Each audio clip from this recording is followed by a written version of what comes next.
আসসালামু আলাইকুম প্রিয় শিক্ষার্থীবৃন্দ, আশা করছি তোমরা এই করোনাকালীন সময়ে বাড়িতে আছো এবং ভালো আছো। তালিমুল মিল্লাত রহমতিয়া ফাজিল ডিগ্রি মাদ্রাসার খুলনা কর্তৃক আয়োজিত অনলাইন ক্লাসে তোমাদের স্বাগতম। আমরা আজ আলিম প্রথম বর্ষের জীববিজ্ঞান প্রথম পত্র সপ্তম অধ্যায় নিয়ে আলোচনা করব। আমাদের সপ্তম অধ্যায়ে আলোচ্য বিষয় হলো নগ্নবীজি ও আবৃতবীজি উদ্ভিদ।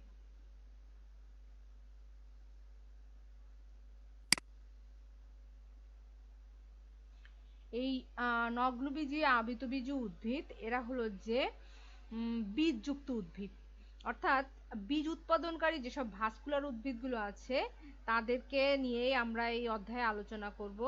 এদেরকে মূলত দুই ভাগে ভাগ করা হয়েছে, নগ্নবীজি উদ্ভিদ এবং আবৃতবীজি উদ্ভিদ। আবার এই আবৃতবীজি উদ্ভিদকে আবার দুই ভাগে ভাগ করা হয়েছে, একবীজপত্রী ও দ্বিবীজপত্রী। তবে আমরা আজ এই বীজ উৎপাদনকারী উদ্ভিদের মধ্যে নগ্নবীজি উদ্ভিদ সম্পর্কে বিস্তারিত জানব। নগ্নবীজি উদ্ভিদকে ইংরেজিতে বলা হয় জিমনোস্পার্মস। এই শব্দটি দুটি গ্রিক শব্দ জিমনোস অর্থাৎ নেকেড বা নগ্ন এবং স্পার্মোস অর্থাৎ সিড বা বীজ, এই দুটি শব্দ থেকে এসেছে। আমরা এই নামকরণ থেকে বলতে পারি যে যে সকল উদ্ভিদের ফুলে গর্ভাশয় থাকবে না এবং এদের ফল উৎপন্ন হবে না এবং এদের বীজ নগ্ন অবস্থায় জন্মে, সেই সকল উদ্ভিদকেই নগ্নবীজি উদ্ভিদ বলে। ভূতত্ত্ববিদদের মতে প্রায় ৩০ কোটি বছর পূর্বে প্যালিওজোইক মহাযুগের ডেভোনিয়ান যুগে নগ্নবীজি উদ্ভিদগুলোর উৎপত্তি হয়েছিল এবং এ পর্যন্ত ৮৩টি গণের ৭৮১টি নগ্নবীজি উদ্ভিদের প্রজাতি পাওয়া গেছে, যার অধিকাংশই বিলুপ্ত হয়ে গেছে। তবে এখন পর্যন্ত বেশ কিছু প্রজাতি প্রাকৃতিক অবস্থায় দেখা যায়। আমাদের বাংলাদেশেও পাহাড়ি অঞ্চলগুলোতে যেমন সিলেট, চট্টগ্রাম, পার্বত্য চট্টগ্রাম এই অঞ্চলে কিছু উদ্ভিদ প্রাকৃতিক অবস্থায় দেখা যায়। আর কিছু নগ্নবীজি উদ্ভিদ আমরা উদ্যানের সৌন্দর্য বর্ধনের জন্য রোপণ করে থাকি। এর উদাহরণ যেমন আমরা সাইকাস, পাইনাস এবং থুজা এই ধরনের উদ্ভিদ। তো আমরা দেখি যে এই নগ্নবীজি উদ্ভিদগুলো আসলে প্রধান বৈশিষ্ট্যগুলো কি। এই উদ্ভিদগুলো বহুবর্ষজীবী এবং এরা চিরসবুজ স্পোরোফাইট অসমরেণু পশু। চিরসবুজ বলতে আমরা কিছু উদ্ভিদকে অনেক সময় শীতকালে দেখি যে সব পাতা ঝরে যায়, কিন্তু এই উদ্ভিদগুলোর এরকম কখনোই বছরের কোনো সময় যে সব পাতা ঝরে যায় এমন হয় না। এই জন্য এই উদ্ভিদগুলোকে বলা হয় চিরসবুজ। আর এদেরকে বলা হচ্ছে স্পোরোফাইট অসমরেণু পশু, কারণ এরা মাইক্রোস্পোর এবং মেগাস্পোর সৃষ্টি করে। এদের পুংলিঙ্গধর উদ্ভিদ এবং স্ত্রীলিঙ্গধর উদ্ভিদ আলাদা থাকে এবং সেখানে মাইক্রোস্পোর এবং মেগাস্পোর সৃষ্টি হবে। আর এদের রেণুপত্রগুলো স্প্রোফিল বা গুলো ঘন সন্নিবিষ্ট হয়ে এরা স্টোবিলাস গঠন করবে। আর এদের যে মেগাস্পোরোফিল, এখানে কোনো গর্ভাশয় তৈরি হয় না, পরাগায়নের ফলে পরাগরেণু এই জন্য সরাসরি ডিম্বকরন্ধ্রে পতিত হবে। আর গর্ভাশয় নেই বলে তাদের কোনো ফলও সৃষ্টি হবে না, বীজগুলো নগ্ন অবস্থায় থাকে। আর এদের দিনেশেক ঘটে না, যার ফলে এদের অ্যান্ডোস্পার্ম হ্যাপ্লয়েড থাকে। আর জাইলেম টিস্যুতে সত্যিকারের ভেসেল থাকবে না, ফ্লোয়েম টিস্যুতে এদের সঙ্গী কোষও থাকবে না। এদের জীবনচক্রে অসম আকৃতির যৌনক্রম বিদ্যমান। সাধারণত এদের আর্কিগোনিয়া সৃষ্টি হয়, এটি নগ্নবীজি উদ্ভিদের একটি আদি বৈশিষ্ট্য। আর এদের আরেকটি অন্য বৈশিষ্ট্য বা ভিন্নধর্মী বৈশিষ্ট্য দেখা যায়, এদের লিফ স্কেয়ার দেখা যায়। লিফ স্কেয়ার হলো এমন যে এই উদ্ভিদগুলোর যদি পাতা ঝরে যায় তখন কাণ্ডের গায়ে একটি চিহ্ন দেখা যায়, এই চিহ্নটাকে বলা হচ্ছে লিফ স্কেয়ার। তো প্রিয় শিক্ষার্থী, আমরা নগ্নবীজি উদ্ভিদ সম্পর্কে জানলাম এবং এদের বৈশিষ্ট্যগুলো জানলাম। তো আমাদের সিলেবাসে এই নগ্নবীজি উদ্ভিদের সাইকাস নামক উদ্ভিদটি সম্পর্কে বর্ণনা করা হয়েছে এবং আমরা এই সম্পর্কে বিস্তারিত জানব। দেখো আমাদের চিত্রে সাইকাস উদ্ভিদ দেখা যাচ্ছে একটি। এই সাইকাস উদ্ভিদটি আমাদের বেশ পরিচিত, কারণ এরা আমরা বিভিন্ন উদ্যানে সৌন্দর্য বর্ধনের জন্য এটি আমরা রোপণ করে থাকি।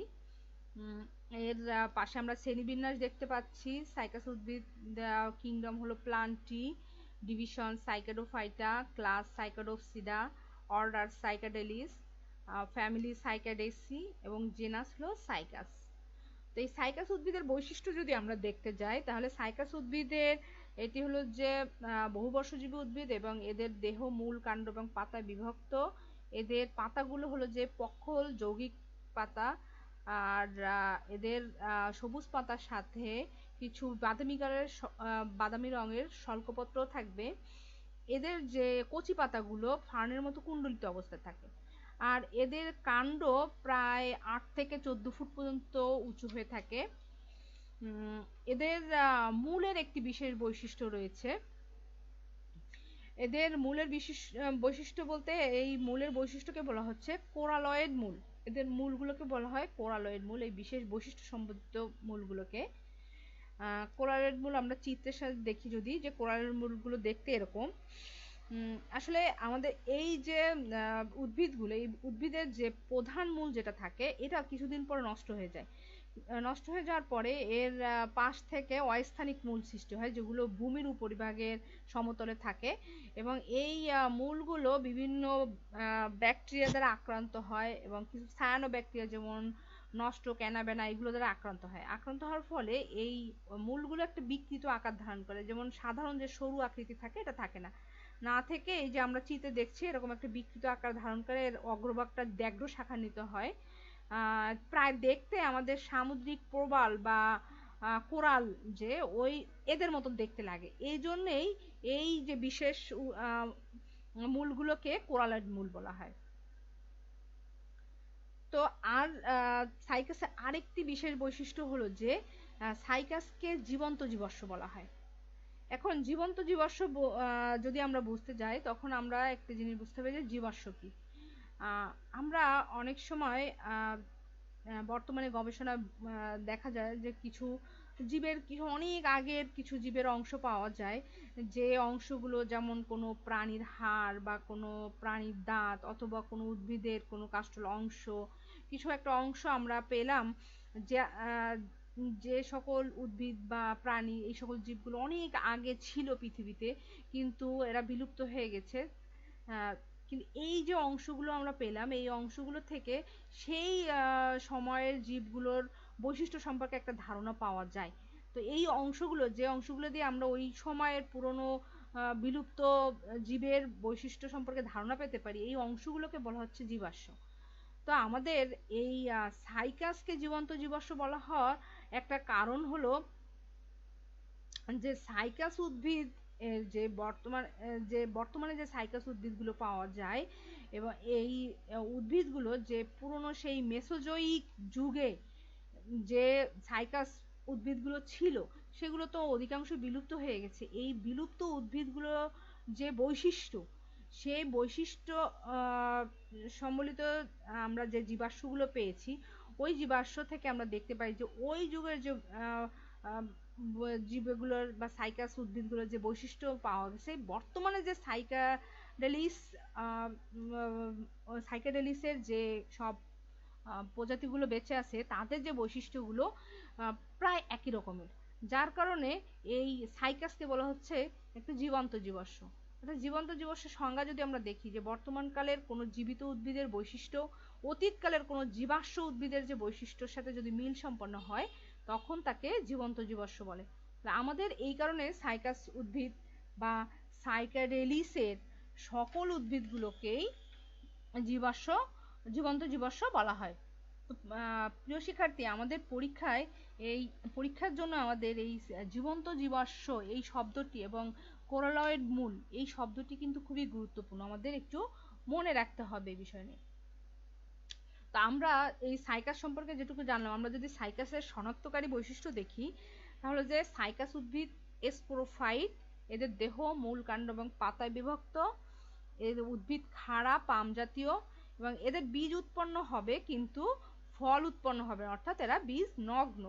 পাতা বৃহৎ পক্ষল যৌগিক, কাণ্ডের মাথার দিকে সর্পিল আকারে সজ্জিত থাকবে, কচি পাতাগুলো কুণ্ডলিত অবস্থায় থাকে, পাতার ট্রান্সফিউশন টিস্যু বিদ্যমান, এদের গৌণ অস্থানিক কোরালয়েড মূল থাকে, আমরা আগে আলোচনা করেছি। আর পুং রেণুপত্রগুলো এদের একত্রিত হয়ে স্টোবিলাস গঠন করবে, কিন্তু এদের স্ত্রী রেণুপত্রগুলো সত্যিকারের স্টোবিলাস গঠন করে না। আর এদেরকে বলা হচ্ছে হেটারোস্পোরিক, অর্থাৎ এদের যৌন জননের যে স্পোরগুলো তৈরি হয় মেগাস্পোর এবং মাইক্রোস্পোর আলাদাভাবে সৃষ্টি হয়, কিছু বড় কিছু ছোট। আর এরা বাতাসের দ্বারা পরাগায়ন ঘটবে।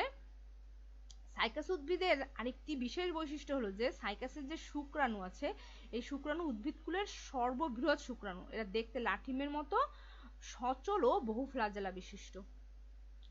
তো আমরা সাইকাস উদ্ভিদ সম্পর্কে বিস্তারিত জানলাম। এখন আমরা যদি দেখি সাইকাস উদ্ভিদের জনন সম্পর্কে আমরা একটু দেখি। সাইকাস উদ্ভিদের জনন অর্থাৎ সাইকাস উদ্ভিদের বংশবৃদ্ধি করে দুইটা পদ্ধতিতে, একটি হলো যে অযৌন জনন আর একটি হলো যে যৌন জনন।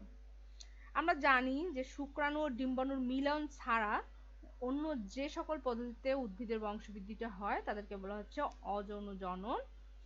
যেমন সাইকাস উদ্ভিদের কাণ্ডে এক প্রকারের মুকুল সৃষ্টি হচ্ছে এবং এদের গোড়ায় কিছু চারা সৃষ্টি হয়। এইগুলো যদি আমরা তুলে নিয়ে আবার যদি রোপণ করি তাহলে নতুন উদ্ভিদের সৃষ্টি হবে। এই প্রক্রিয়া যে সাইকাস উদ্ভিদের যে নতুন বংশ বৃদ্ধি হলো বা জনন হলো তাকে বলা হচ্ছে অযৌন জনন। আর সাইকাসের পুং উদ্ভিদ এবং স্ত্রী উদ্ভিদ থেকে পুং রেণু তৈরি করা এবং স্ত্রী রেণু তৈরির মাধ্যমে যে শুক্রাণু ও ডিম্বাণুর মিলনের ফলে জাইগোট উৎপন্ন হয় এবং সেই জাইগোট থেকে নতুন উদ্ভিদের সৃষ্টি হয়, এই যে প্রক্রিয়াটা তাকে বলা হচ্ছে যৌন জনন। তো সাইকাস উদ্ভিদে আমরা জানি যে সাইকাস উদ্ভিদে দুই ধরনের উদ্ভিদ তৈরি হয়। একটা হলো যে পুং স্পোরফাইট উদ্ভিদ এবং হলো স্ত্রী স্পোরফাইট উদ্ভিদ।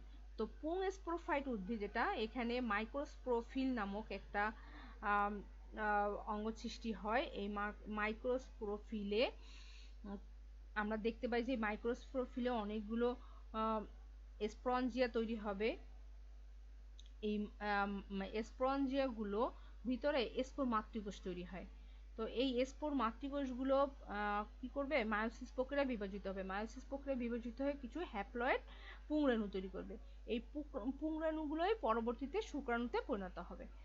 আর স্ত্রী উদ্ভিদ যেগুলো, স্ত্রী স্পোরফাইট উদ্ভিদ যে এই উদ্ভিদে একটু অঙ্গ তৈরি হয় তাকে বলা হয় মেগাস্পোরফিল। তোমরা চিত্রে দেখতে পাচ্ছ মাইক্রোস্পোরফিল এবং মেগাস্পোরফিল। এই যে মেগাস্পোরফিল যেগুলো আছে, এই মেগাস্পোরফিলগুলো পাতার মতো দেখতে এবং এর গায়ে ডিম্বকগুলো লাগানো থাকে। এই মেগাস্পোরফিলগুলো যে কিনারে যে ডিম্বকগুলো লাগানো থাকবে, এই ডিম্বকগুলোর ভিতরে স্ত্রী রেণু মাতৃকোষ সৃষ্টি হবে এবং এই স্ত্রী রেণু মাতৃকোষ পরবর্তীতে মায়োসিস প্রক্রিয়ায় বিভাজিত হয়ে এর ভিতরে হ্যাপ্লয়েড স্ত্রী রেণু তৈরি করবে। যে স্ত্রী রেণুগুলো তৈরি হবে সেগুলো আবার আর্কিগোনিয়াম সৃষ্টি হবে এবং আর্কিগোনিয়ামের ভিতরেই ডিম্বাণু তৈরি হবে। তো এই যে আর্কিগোনিয়ামের মাধ্যমে ডিম্বাণু তৈরি হলো, মাইক্রোস্পোরোফিলে যে পুং রেণু তৈরি হলো, পরবর্তীতে এই পুং রেণুগুলো বায়ুবাহিত হয়ে স্ত্রী উদ্ভিদের ডিম্বকের অগ্রভাগে যে ডিম্বক রন্ধ্র আছে ওখানে পতিত হবে এবং পোলেন টিউব সৃষ্টি করবে। এই পোলেন টিউবের ভিতরে শুক্রাণু তৈরি হয়। সাইকাস উদ্ভিদের যে শুক্রাণুগুলো, এই শুক্রাণুগুলো কি করবে, এই যে আর্কিগোনিয়াম ডিম্বাণুর সাথে যে আর্কিগোনিয়ামস্থ যে ডিম্বাণু তৈরি হয়েছিল ওই ডিম্বাণুর সাথে যে মিলিত হবে এবং ডিম্বাণুর সাথে মিলিত হওয়ার পরে জাইগোট তৈরি হবে। পরবর্তীতে এই যে জাইগোট তৈরি হলে এই যে ডিম্বকটা, এই ডিম্বকটাই পরবর্তীতে বীজে পরিণত হবে এবং বীজ অঙ্কুরিত হয়ে নতুন একটি সাইকাস উদ্ভিদের সৃষ্টি হবে। এইভাবে যে পুং রেণু এবং স্ত্রী রেণু বা ডিম্বকের নিষেকের মাধ্যমে যে নতুন একটি সাইকাস উদ্ভিদের সৃষ্টি হলো, এই প্রক্রিয়াকে আমরা যৌন জনন বলতে পারি। তো আমরা সাইকাস উদ্ভিদের জনন সম্পর্কে জানলাম। এরপরে আমরা সর্বশেষ যে বিষয়টি জানবো তা হলো সাইকাস উদ্ভিদের অর্থনৈতিক গুরুত্ব। প্রিয় শিক্ষার্থী, আমরা যে বিষয়ে আমরা শিখব বা জানবো অবশ্যই সেগুলো আমাদের জীবনে তাদের একটা গুরুত্ব রয়েছে। যেমন এই যে সাইকাস উদ্ভিদটি, এই উদ্ভিদগুলোর পাতাগুলো অনেক সুন্দর দেখতে, যার কারণে এই পাতাগুলো আমরা বিভিন্ন ঘর সাজানো বা তোরণ সাজানো, ফুলের ডালি বা বিভিন্ন গেট সাজানোর কাজে এই পাতাগুলো ব্যবহৃত হয়ে থাকে। সাইকাস উদ্ভিদের কিছু স্ফীত কন্দ এবং বীজ আছে যা দিয়ে অ্যারারুট তৈরি হয়।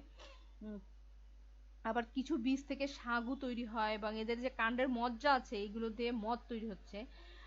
সাইকাস উদ্ভিদের কচি পাতা অনেক সময় শাক হিসেবে খাওয়া যায়, সবজি হিসেবে খাওয়া যায়।